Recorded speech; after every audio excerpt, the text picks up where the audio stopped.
Hello, I'm Lynn Skinner, your Georgia State Organization Treasurer. If you are a new chapter treasurer, welcome to our group. Be sure that you collaborate with your predecessor for files and mentoring, and contact me as needed for any assistance. If you are a returning chapter treasurer, thank you for the amazing work you've done and for being willing to do it again. The purpose of this video is to discuss the responsibilities you have as the chapter treasurer and resources that are available to you to support that work. You can see here a graphic of a document that is going to be available to you on our website.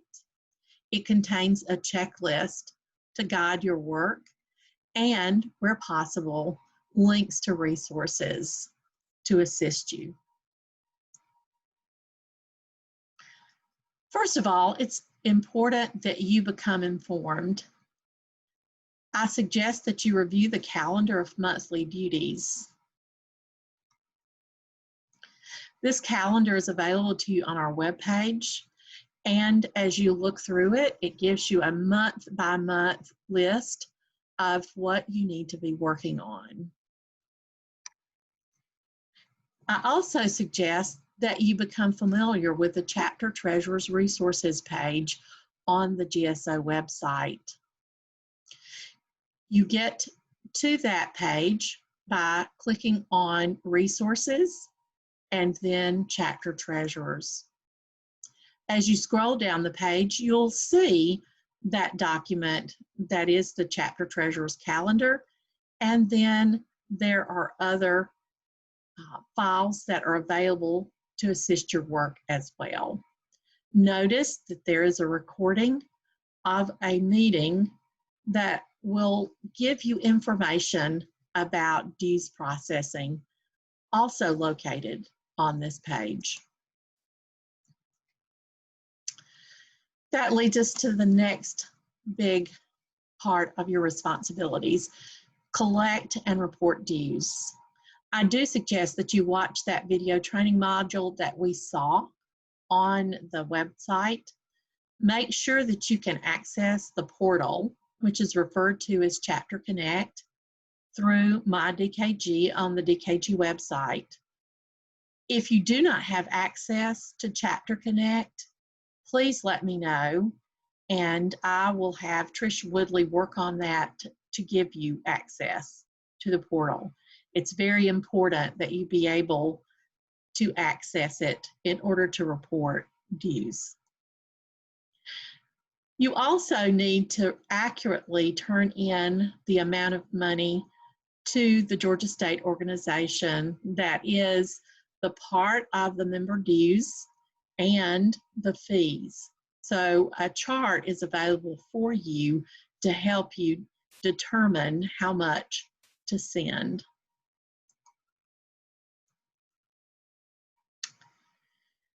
A very important item on your to-do list is to file the 990N on time. This is required documentation from the IRS, and it is done electronically in their portal. Their portal will open July the 1st, and it will close at midnight on November 15th. The filing must take place in this interval. I have provided instructions both for filing through the portal and for retrieving that confirmation. So if we click on these links, you'll get to see the filing instructions as well as retrieving that confirmation.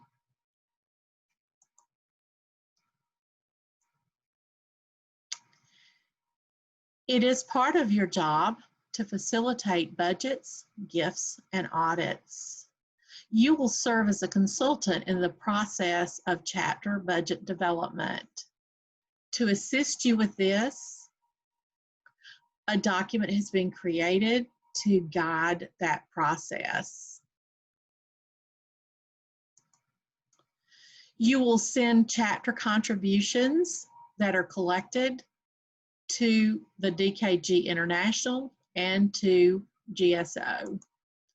There are forms that you'll use to make those contributions. For example, if you're making a contribution from your chapter to a DKG fund, this is what you'll use, and you can use the download button to actually download it and complete it. You have to send in a separate form for each fund. So for example, your chapter collects money for the World Fellowship Fund and money for the DKG International Emergency Fund. You'll want to download this form twice, print it off, complete it, and send in the form to international headquarters with the checks. We also have a form for contributions to state funds, as you can see here. Again, download this and print off one form for each check being contributed. In addition, you'll want to submit your chapter accounts for annual audit financial review. So I've given you some information here about the Chapter Financial Review Committee, which is taken from the Guidelines for Chapter Leaders booklet. You need to keep records, of course, and make reports.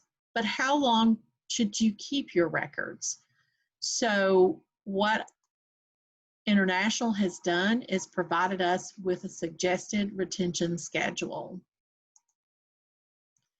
And of course, you'll make an annual report to me each year in July on Form 15.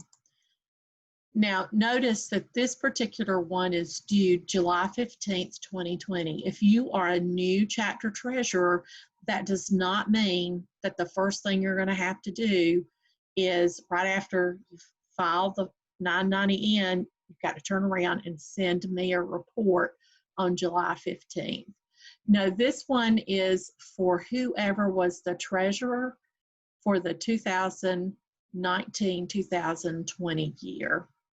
There will be a new form, an updated form that you'll use to report at the end of your first year.